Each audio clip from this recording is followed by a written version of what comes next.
हर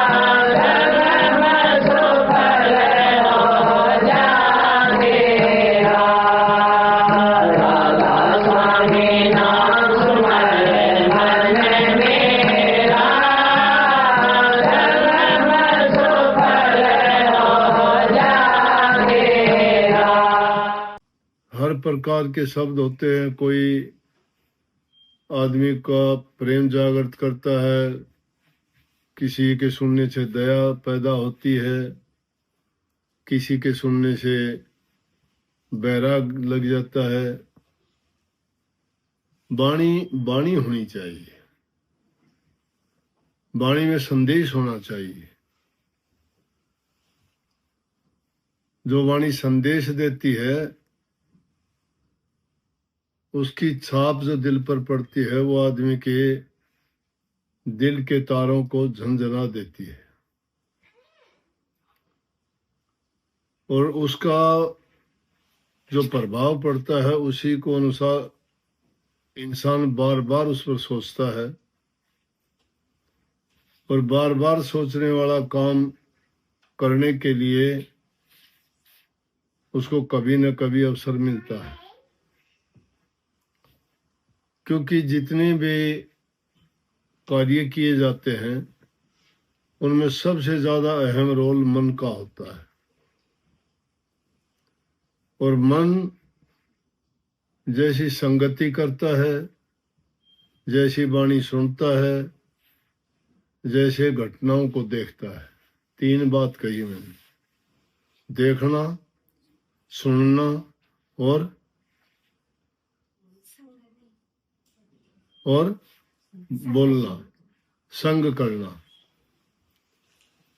संग करते करते इंसान को पता ही नहीं होता उनको कब कौन सी आदत लग जाती है।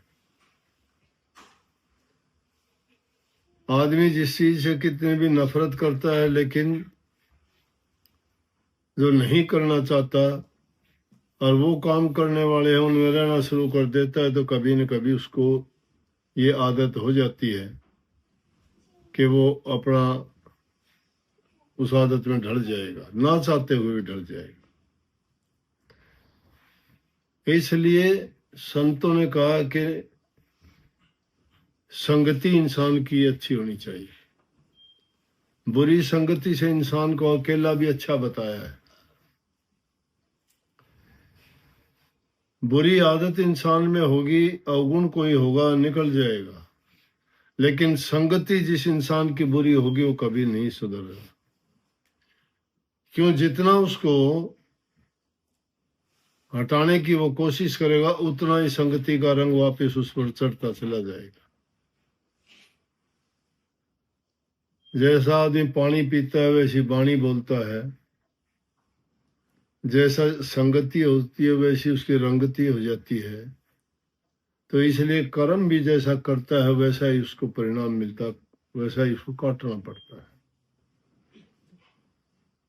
परंतु जो गुरु भक्त हैं, गुरुमुख हैं, गुरु के सेवक हैं, और जिन्होंने गुरु से दीक्षा ली है, उनके सामने एक मर्यादा की दीवार खिंच जाती है कि जब भी कोई ऐसी विरोधी बात आती है जो धर्म के विरुद्ध हो, मर्यादा के विरुद्ध हो, या अच्छे विचारों के विरुद्ध हो, तो तब वो गुरु की बांधी हुई मर्यादा दीवार बन के खड़ी हो जाती है। इसलिए कही है कि सतगुरु होना चाहिए। गुरु दुनिया भर के पाखंडी, लुटेरे, नाटकबाज, आडंबर करने वाले, अपने कारोबार चलाने वाले बहुत गुरु हो गए। क्यों? गुरु की कोई डिग्री नहीं, कोई पहचान नहीं, मन में आता वही गुरु बन बैठता है, कोई सर्टिफिकेट नहीं। किसको पता है इसने क्या करनी कर रखी है? पल्ले कुछ नहीं होता, 10-20 आदमियों को जोड़ के मनमर्जी की बातें कह के और उनको ठगता है, कुछ भी कह देता है। और ये संसारी जी वैसे डरपोक हैं, जिससे बंद के तो इनको डर दिखाया जाता है। गुरु को नहीं छोड़ना, गुरु को छोड़ दोगे पाप लगेगा। कबीर साहब तो कहते हैं झूठे गुरु को छोड़ते और देर नहीं करनी चाहिए। इसलिए सतगुरु का जिक्र किया। सतगुरु जो जिसने करनी की हो, जिसने सेवा की हो, जिसने त्याग किया हो, जिसने नाम की कमाई की हो। सबसे बड़ी पहचान यह है कि जिसने गुरु का संग ही नहीं किया, कभी गुरु की सेवा नहीं की, तो उस पर गुरु की कृपा कैसे बरसेगी। इसको तो एक ही लाइन में क्या कह दिया कि सतगुरु तेरे चरणों की धूल जो मिल जाए। और जिसको धूल भी नहीं मिली, वो अपने आप को गुरु बना के बैठ गए, जो सतगुरु के कभी संग ही नहीं रहे। कितनी गजब की बात है कि सतगुरु के चरणों की धूल भी मिल जाए। सतगुरु के चरणों की धूल मिल जाए, उनके दर्शन मिल जाए, उनका आशीर्वाद मिल जाए, उनकी कृपा मिल जाए, तो छिन में उनके बिगड़े काम बन जाएंगे। लेकिन इसको भी छोटे मायने में ना सोच लेना। जिंदगी तो हमारी बीती खोटे मोटे कर्म करने में, और फिर एक दिन में जाके गुरु की टेक बांध के कह दें कि गुरु ने तो कहा था कि गुरु के चरणों की धूल मिल जाए तो कर्म कट जाए। एक दिन में वो कर्म कैसे कट जाएंगे। इसलिए फरमाया पहले कि दिल का हुजरा साफ कर आना के जाने के लिए ध्यान गैरों का उठा दे तू उसको आने के लिए। दिल का हुजरा साफ होता नहीं है। क्यों कह दिया कि मन बड़ा चंचल है, तेरा भजन नहीं करता। तेरा भजन कैसे करूं, ये मन चंचल है, नहीं करने देता। मन के पास बहुत विकल्प है। आदमी के पास तो दूसरा विकल्प हो तो ही छोड़ देता है। गरीब से दोस्ती है, अमीर मिल गया गरीब को छोड़ देगा। उसके पास कोई हल्की चीज है, उससे अच्छी चीज मिल गई पुरानी को छोड़ देगा। मतलब उससे अच्छा है उसको जहां कहीं दे। तो मन है ये चंचल है, टिकता नहीं, रुकता नहीं, इसकी कहीं भी संतुष्टि नहीं होती।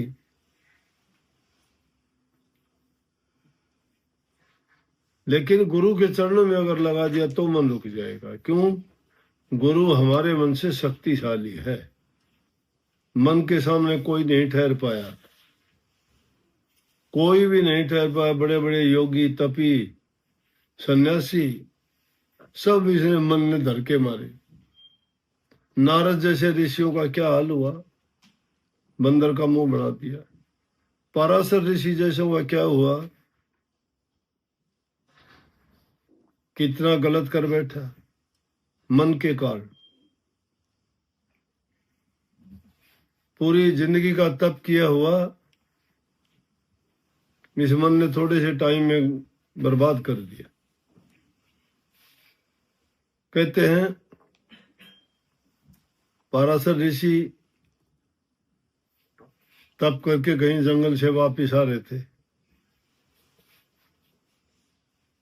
तो मल्लाह बैठा हुआ था। मल्लाह से कहने लगे मुझे नदी के पार छोड़ के आओ। मल्लाह खाना खा रहा था, उसकी लड़की साथ में थी। अब खाना छोड़ दे तो भी गलत बीच में, और ऋषि को उसमें कश्ती में बैठा के उस पार ना करे तो गलत। लड़की कहने लगी पिताजी कोई बात नहीं, आप खाना खाओ, मैं छोड़ देती हूँ ऋषि जी को। ऋषि जी ने तप किया इतने सालों तक। शास्त्रों में लेख है 60-60, 70-70 हजार वर्ष तक तप किया ऋषियों ने। लड़की कहने लगी कि मैं छोड़ दूंगी उस पार, कश्ती में बैठा के छोड़ देंगे। सुंदर थी, लेकिन उसके शरीर में मछली की बदबू आती थी। जब नदी के बीच में गए, ऋषि का मन डामाडोल हो गया उसकी सुंदरता को देख के। मन की बात है ये। इतने वर्षों तक तप किया, मन काबू में नहीं आया। लेकिन संतों की मर्यादा ऐसी है कि संतों की शरण में चला जाए, उनका संग करे, सत्संग करे, दर्शन करे, वचन की पालना करे, तो ये मन काबू में रहता है। फिर ये हमारे कहने में चलता है। संतों ने इसलिए कही मनमुख नहीं, मन के कहे ना, अगर गुरुमुख बनो, गुरुमुख, गुरु की आज्ञा में चलो, गुरु जो कहता है वो करो, क्योंकि गुरु का अनुभव है, वो हमें सही रास्ता दिखाते हैं। उन्होंने जिंदगी में देखा है कि कौन चीज उसके शिष्य के लिए अच्छी है और कौन बुरी है। बच्चा कभी जानता है अच्छा बुरा क्या है, लेकिन माँ बाप उसको सिखाते हैं कि अग्नि को नहीं छूना, हाथ जल जाएगा। छत के ऊपर ना चढ़, अगर शरीर डगमगाया गिर जाएगा। बच्चा जानता है, समझ जाता है, धीरे धीरे उसका ज्ञान होता है। लेकिन किसने बताया कि गिरने से चोट लगेगी, हाथ में आग में हाथ देने से जल जाएगा? ये माँ बाप के सिखाने से आया कि अगर मिर्च को खाएगा, आंखों से लगा लेगा तो बहुत इससे पीड़ा होगी, कि मिर्चों से हाथ ना लगा, देखने में सुंदर लाल लगती है। बच्चा अगर उसको हाथ लगा ले और बिना देखे अपने आंखों पे उन पे लगा ले, क्या हाल होगा उसका? लेकिन जब भी माँ बाप देखते, बच्चे कहते नहीं, इसका ये गुण है, अगर ये तूने छुई तो ये हो जाएगा। माँ बाप का अनुभव था, उनको पता है आग के छूने से ये होगा, मिर्च के छूने से ये होगा, या और दूसरी चीजों के छूने से ये होगा। और फिर मन की बात तो और भी कही कि जल देखे सूची उपजे। जल के देखने से आदमी के अंदर शुद्धता, पवित्रता जागृत होती है। साधु देखे ज्ञान, साधु के देखने से ज्ञान, आध्यात्मिकता, गुरु प्रेम, सतगुरु प्रेम, मालिक से प्रेम की बात याद आएगी।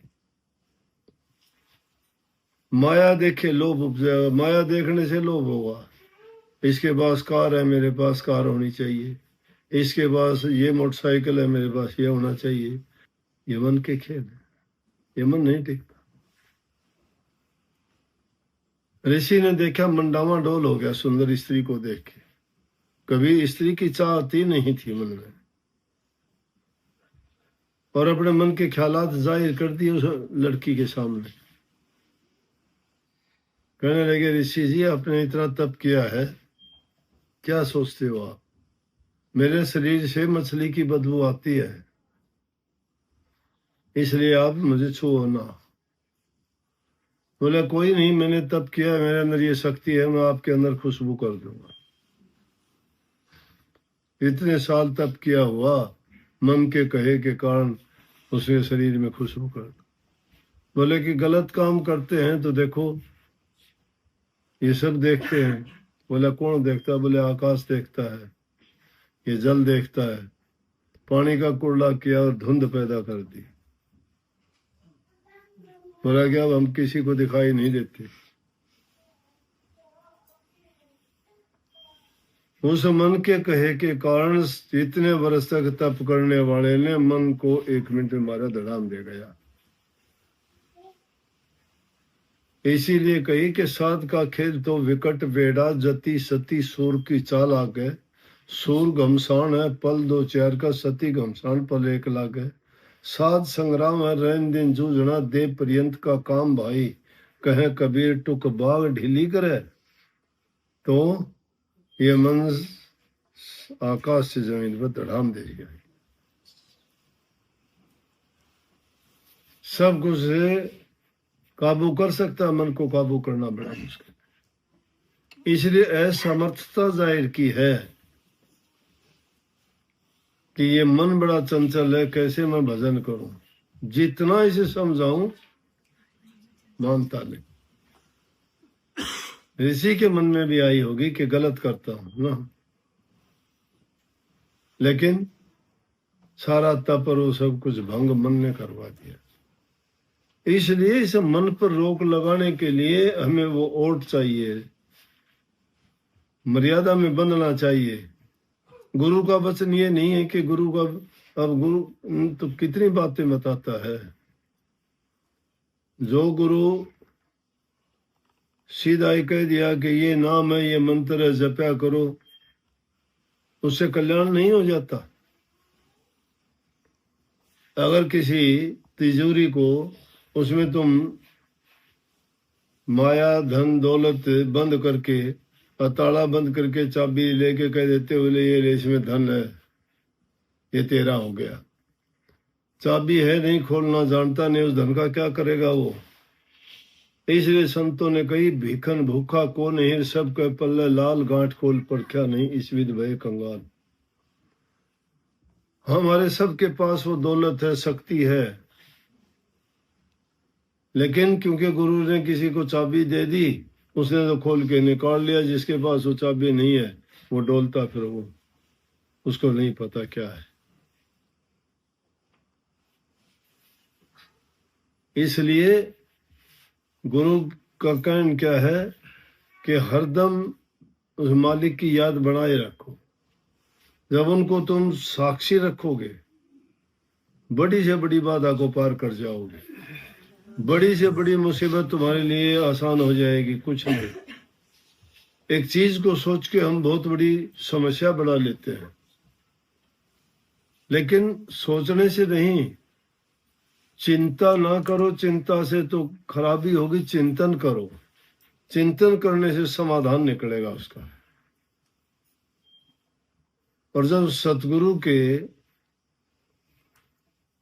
आप इतने श्रद्धालु हो तो फिर आप क्यों खामखा की बेकार की बातों को अपना मन देते हो। ये मन तो जब गुरु को दे दिया, जब दीक्षा लेते हैं तो गुरु को तन मन धन अर्पण कर देते हैं, तो हमारा किसी चीज पर अधिकार नहीं होता।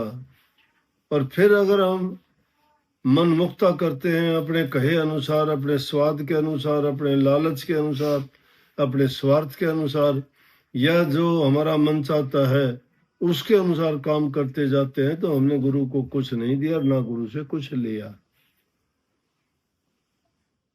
ये तीनों चीज गुरु को देते हो, जब जाके कहीं उसके बदले में हमें नाम की दीक्षा मिलती है। सिर के बदले में भी अगर तुम्हें नाम की दीक्षा मिल जाए तो भी सस्ती है।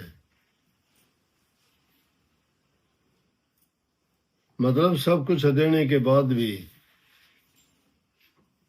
लेकिन हमें वो चीज बहुत आसानी से मिली है। इसलिए गुरु का वचन की पालना करना ही शिष्य का परम धर्म होता है। जो कुछ भी नहीं कर सकते, लेकिन अगर बुरे करने से भी बच जाते हो तो भी बहुत कुछ हो जाता।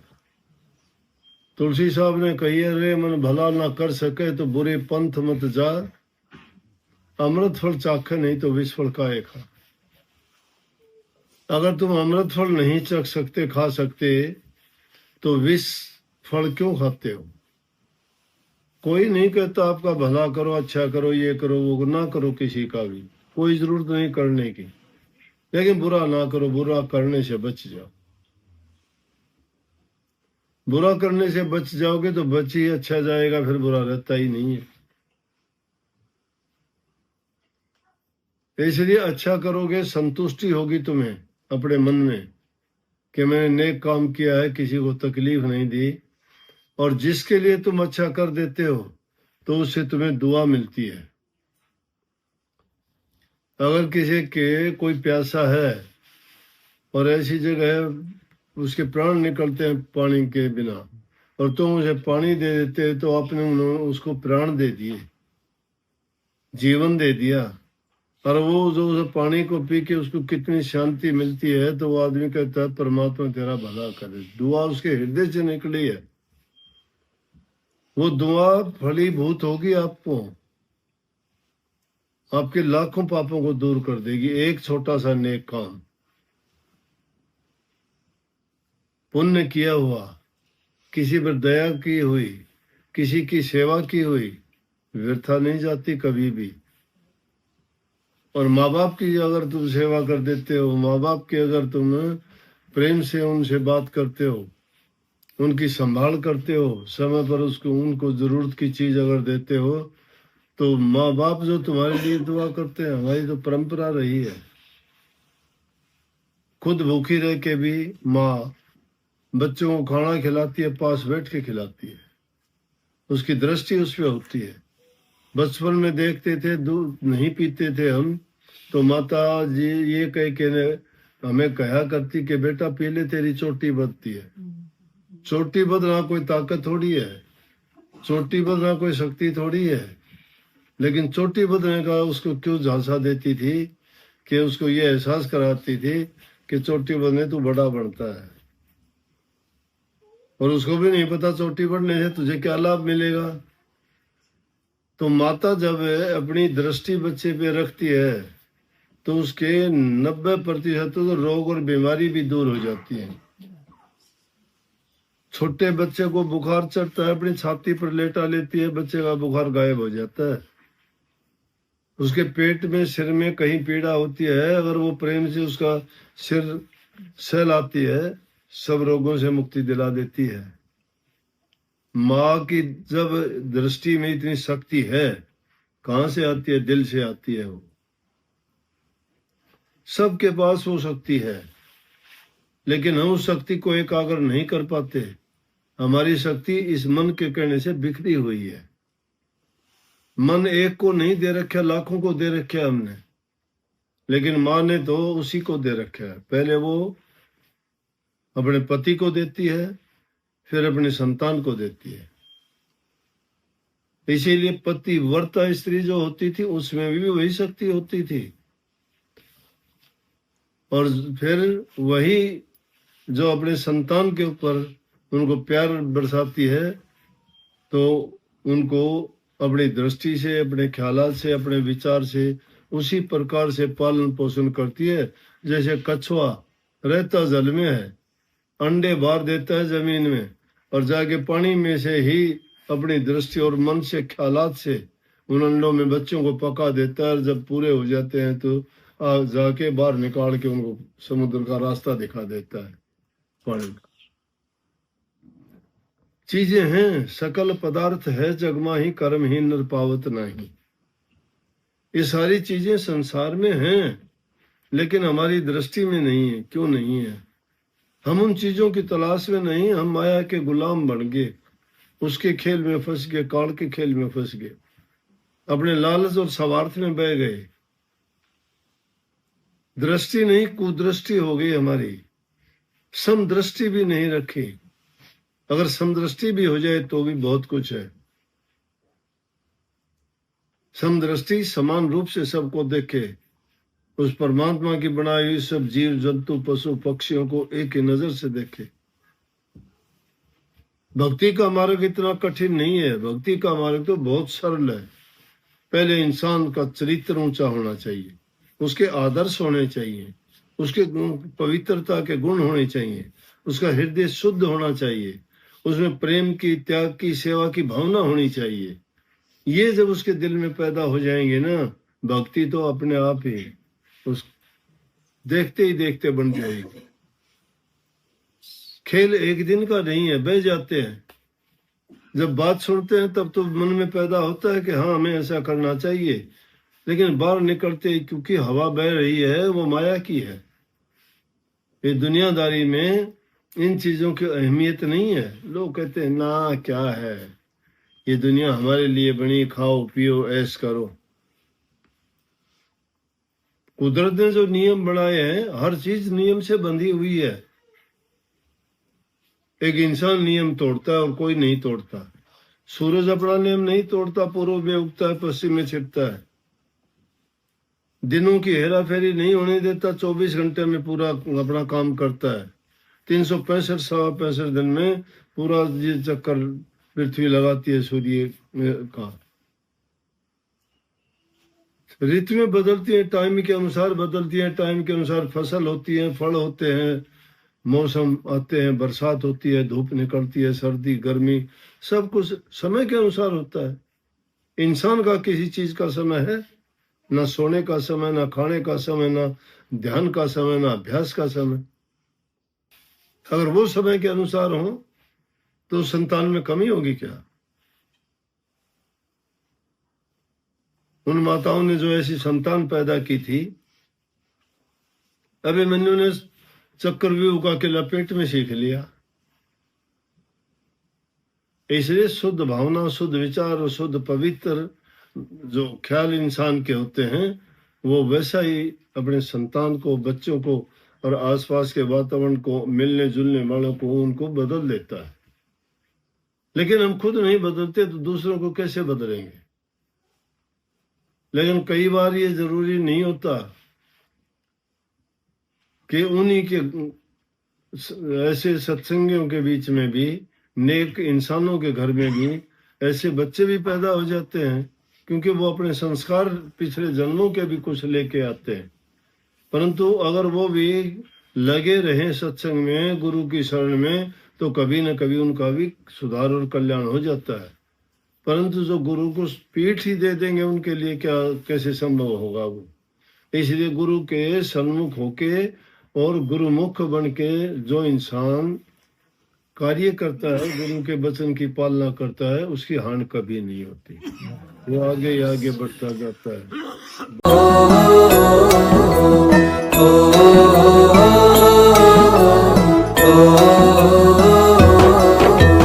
चल सतगुरु के धाम हेली, तज दे सारे काम है, लेके उनसे नाम करो तुम, भजन सुबह हो शाम है।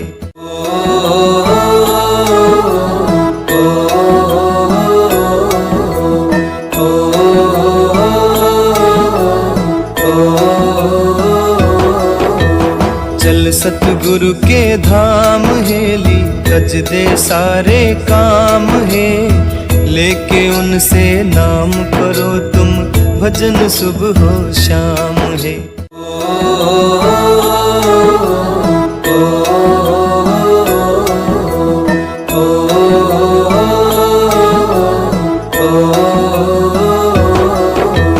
चल सतगुरु के धाम है।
शुक्राना गुरु जी आपका दिन रात करूं, शुक्राना गुरु जी आपका दिन रात करूं।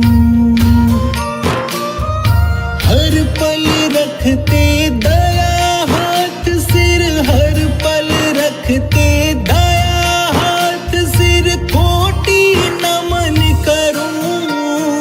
शुक्राना गुरु जी आपका दिन रात करूं।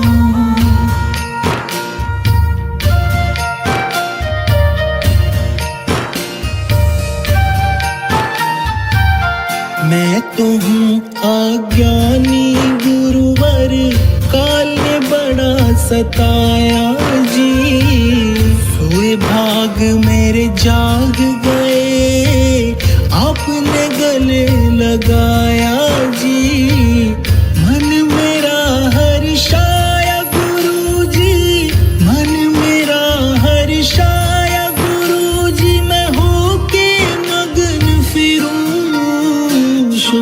जाना गुरु जी आपका दिन रात करूं।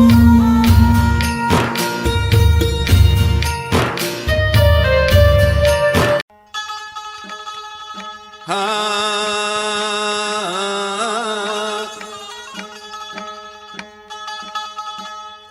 तुम बिन मेरा को नहीं, तुम लग मेरी दौड़।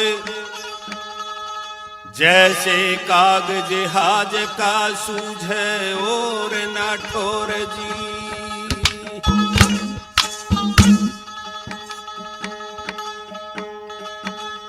तुम बिन सुख ना मुझे को सते गुरु, तुम बिन सुख ना मुझे को सते गुरु, तुम बिन चैन ना आता जी, तुम बिन चैन ना आता जी, तुम बिन सुख ना मुझे को सते गुरु, तुम बिन सुख ना मुझे को सते गुरु, तुम बिन चैन ना आता जी, तुम बिन चैन ना आता जी।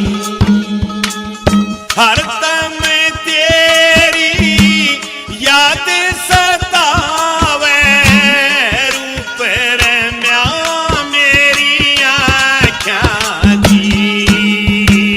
हर दम तेरी याद सतावे, रूप रम्या मेरी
68 का फल पाता जी, 68 का फल पाता जी। तुम बिन सुख ना मुझे को सतगुरु, तुम बिन सुख ना मुझे को सतगुरु, तुम बिन चैन ना आता जी, तुम बिन चैन ना आता जी।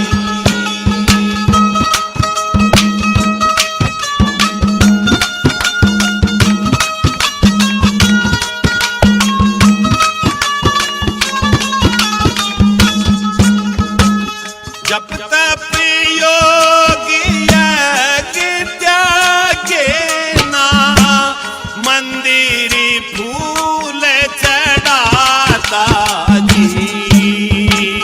जब तक योगी त्यागे ना, मंदिर फूल चढ़ाता जी। घट के अंदर सुख समय मंदिर, घट के